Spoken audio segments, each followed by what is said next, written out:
Let's move our focus to the telecommunications sector. Etisalat is the newest entrant, of course, into Nigeria's 110 million subscriber GSM telecom space. Now, earlier, I caught up with Stephen Evans, who's the CEO of Etisalat Nigeria, to discuss the company's experience in Africa's largest telecom market. Take a look. We've done incredibly well over these 4.5 years since we've launched, as you've said.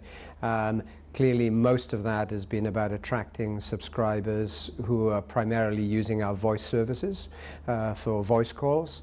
The big change in the marketplace has really come in the last year since all of the operators have started putting a lot more effort into 3G and into sort of mobile broadband services. So I think the future is obviously a strong growth on the revenue line in terms of the overall market, in terms of data, with a relative sort of, I would say, plateauing of voice revenues in the marketplace. So for Etisalat, we're focusing a lot of our investment on 3G networks, rolling out those networks, densifying them in the cities, and we can see that there's a really strong pent-up demand there for data and access to the internet, access to mobile broadband services. Now let's talk about the number portability service. Of course, is new to the market. Have you started to see any impact already? Yeah, we're smiling.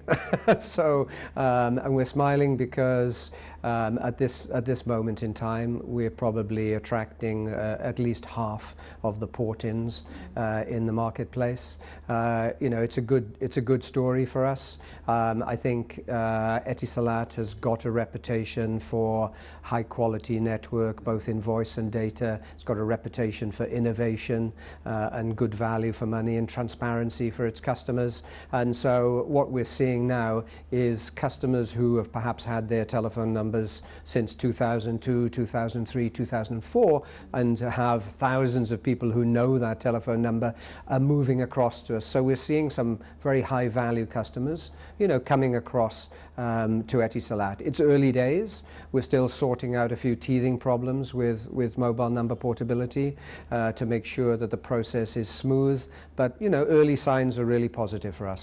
It would also be interesting to know how you find the balance between offering attractive tariffs, perhaps in some of your promotions, while controlling the flow of traffic that could come through and lead to congestion. Sure. Look, this has been a great concern. I mean, quality of service and congestion on the networks has been a great source of concern, I think, for the regulator over probably the last, I would imagine, you know, going back 3 or 4 years, really. And it even predates Etisalat coming into the marketplace, because back 5 or 6 years ago, the operators were all banned from acquiring sort of new customers. So the three older operators. So it is an ongoing concern. And to be honest with you, the emphasis is really on the operators to be responsible in terms of the sort of promotions they offer.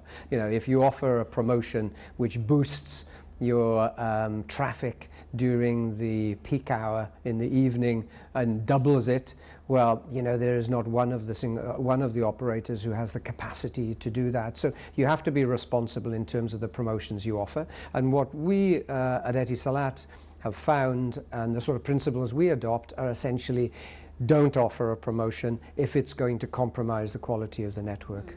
You know, steer clear of that, because quality is an important differentiator for us, and we're not willing to compromise it by offering promotions which generate disproportionate amounts of traffic, especially during peak hour.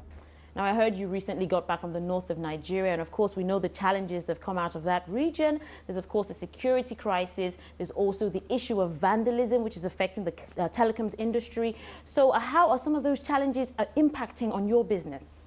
Well, you know, unfortunately, in some of the states, I mean, Borno State in particular, around Maiduguri, we had a spate of attacks on the sites with generators and telecommunications equipment being sort of burnt or vandalized and put out of service.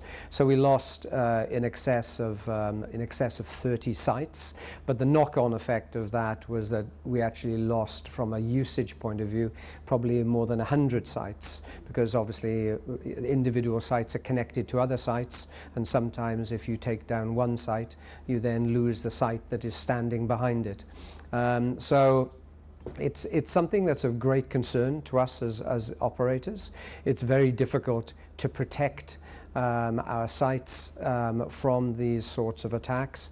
I mean, you just cannot, given that we're talking probably of the order of maybe as many as 20,000 sites in the country between all of the operators.